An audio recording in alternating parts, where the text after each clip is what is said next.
Sobat Football United, Assalamualaikum Sobat Football United. Oke, semoga sehat selalu, sehat keluarga. Gue ingin memberikan update kali ini situasi pemain yang dipinjamkan keluar oleh Manchester United dan ada peluang pergi secara permanen, tapi masih belum ada kejelasan 100% ya.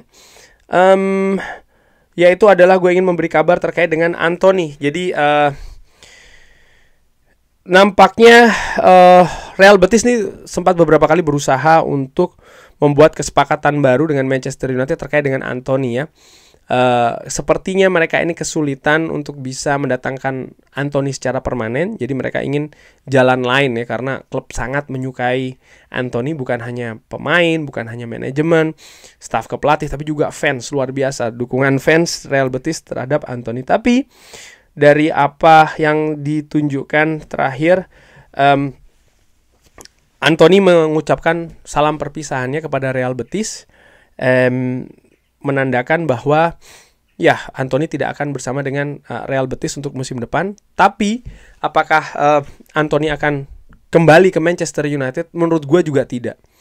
Menurut gue Anthony ini tidak masuk skema dari Ruben Amorim.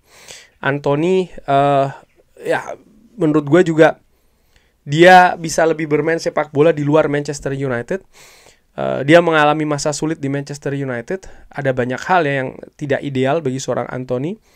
Dan ini di luar dari kemampuan teknis menurut gue. Anthony ini lebih situasi mental ya.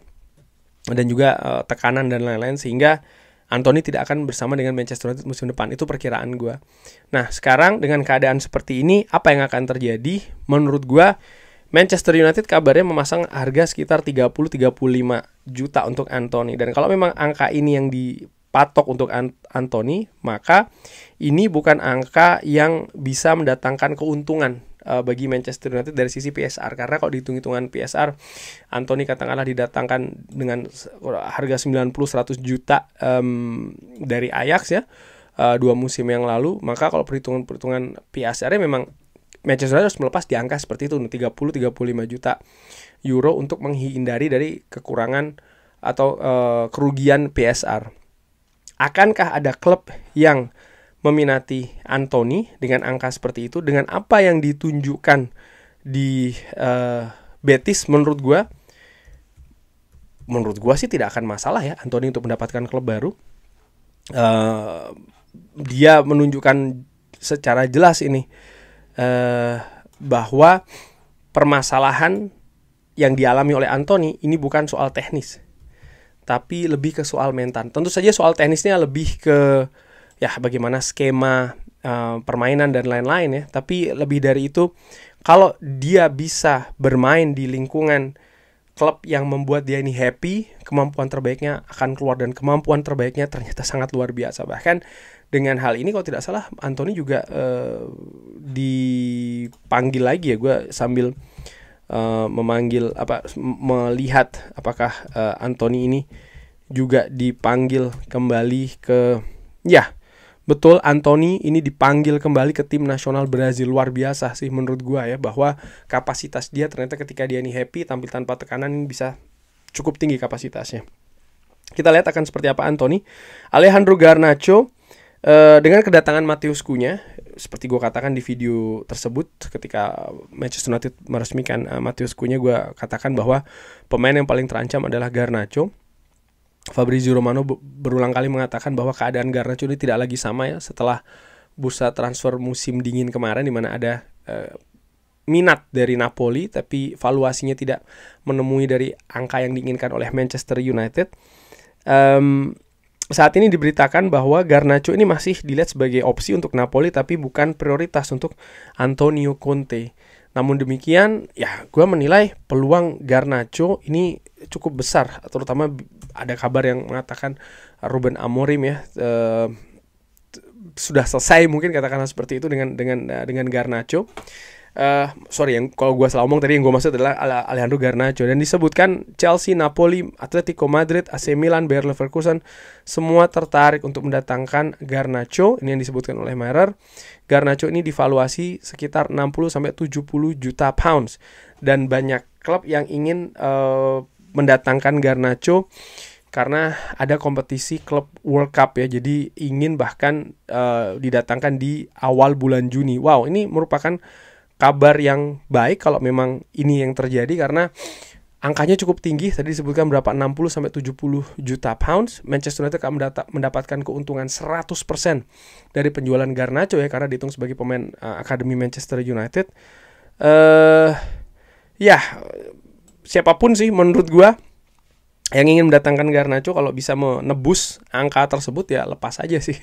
Karena ya gue tidak melihat dia sudah cukup matang kualitasnya untuk bisa mengangkat permainan Manchester United dari apa yang ditunjukkan musim ini. Dan Manchester United menurut gue butuh perubahan yang signifikan untuk musim depan dari apa yang diraih musim ini. Itu tadi Garnacho. Bagaimana dengan pemain lainnya, yaitu adalah Jadon Sancho. Disebutkan Jadon Sancho membawa Chelsea juara Conference League, bahkan dia mencetak gol juga kan di final, tampil bagus di final tersebut. Dan disebutkan Chelsea saat ini sedang bernegosiasi dengan agen dari Jadon Sancho terkait dengan situasi kontrak ya. Mereka ingin tetap mendapatkan Jadon Sancho kalau kesepakatan bisa diraih dengan sang pemainnya. Sancho balik-balik. Sancho ini memiliki gaji yang cukup tinggi di Manchester United ya, 300 ribuan lebih kalau tidak salah. Dan nampaknya Chelsea ingin bernegosiasi di urusan gaji nih dengan pihak dari Sancho, dari Jadon Sancho. Kalau itu bisa diraih, bisa disepakati, menurut gua Chelsea akan menebus biaya dari Jadon Sancho. Dan ini juga situasi yang cukup bagus ya. Gua nggak tahu apakah ini akan biaya Sancho ini akan mendatangkan keuntungan dari sisi PSR bagi Manchester United, tapi paling tidak bisa menghindarkan dari kerugian. Itu sudah merupakan hal yang cukup positif dari proses penjualan Jadon Sancho yang memang tidak memiliki masa depan ataupun prospek lagi di Manchester United. Dan pemain yang dinilai juga tidak memiliki prospek di Manchester United tentu saja adalah Marcus Rashford. Dikabarkan Barcelona ini ingin mendatangkan Rashford ya kalau dia mengurangi gajinya. Bahkan disebutkan Rashford ini bukan pemain prioritas bagi Barcelona, walaupun sang pemain sangat ingin bisa bermain di Barcelona. Dan Manchester United hanya akan menjual Marcus Rashford ini secara permanen, tidak dengan cara lain. Artinya Manchester United ingin supaya melepas secara permanen, bukan secara peminjaman ya. Barca juga melihat pemain lain seperti kayak pemain lain yaitu adalah Ruben Dias. Ini yang dilihat oleh Barcelona untuk pemain lain. Luis Diaz ya. Ini dilihat sebagai, salah tadi gue, itu adalah Luis Diaz. Gue sambil baca informasinya, ini dilihat sebagai pemain yang lebih ingin didatangkan dibanding dengan Marcus Rashford. Ya, tapi Rashford ingin ke Barcelona. Dan Barcelona hanya akan mendatangkan Rashford kalau sekali lagi dia mengurangi gajinya. Dan bagaimana prospek Rashford? Dengan gagalnya tampil di Champions League, Aston Villa maksud gue ya. Kayaknya peluang Aston Villa untuk mendatangkan Rashford tidak cukup besar di sana, walaupun dia cukup sukses di masa peminjamannya di Villa Park. Rashford sendiri sering mengutarakan ataupun diberitakan dia ingin ke Barcelona ya. Menurut gue agennya sekarang ini akan bekerja sangat keras nih untuk bisa mewujudkan hal tersebut. Tidak mudah ya. Tapi kalau Rashford sekali lagi ingin supaya gajinya dikurangi, menurut gue kemungkinan tersebut akan terbuka. Dan masa depan di Manchester United dengan apa yang terjadi dengan Ruben Amorim, artinya meminjamkan Rashford di 6-7 bulan terakhir, gue nilai sih memang sudah berakhir. Rashford secara teknis dan karakter dianggap tidak cocok di Manchester United. Dan kalau Rashford bisa dilepas di angka 40 juta, kabarnya Manchester United menginginkan angka 40 juta, ini sudah merupakan angka yang bagus. Karena sekali lagi 100% akan dinilai sebagai keuntungan ya, karena Rashford sendiri ini kan pemain akademi dari Manchester United. Gua secara ringan amatiran lebih memilih atau berharap ya Rashford bisa mendapatkan klub baru di luar Premier League. Dia bisa memulai sesuatu hal yang baru, di negara yang baru, di klub yang baru, di tempat yang baru, sehingga dia bisa, gue harapkan, ya memulai menikmati sepak bola lagi. Dan sama seperti Anthony, ketika dia bisa enjoy itu, gue yakin kapasitas terbaiknya dia juga bisa tinggi. Rashford sempat menjadi mungkin calon ikon dari Manchester United ya, karena memang lahir dan besar di Manchester, dari akademi Manchester United dari kecil. Tapi kemampuan saja tidak cukup menurut gue. Perjalanan atlet penuh dengan disiplin dan juga hal-hal di luar lapangan, dan nampaknya itu yang membuat Rashford akhirnya bisa dikatakan gagal ya di Manchester United. Kurang lebih seperti itu. Bagaimana menurut Sobat Football United? Seperti biasa silahkan drop di kolom komen. Terima kasih sudah menyaksikan. Jangan lupa like, sholat, dan juga subscribe. Wassalamualaikum warahmatullahi wabarakatuh. Thank you.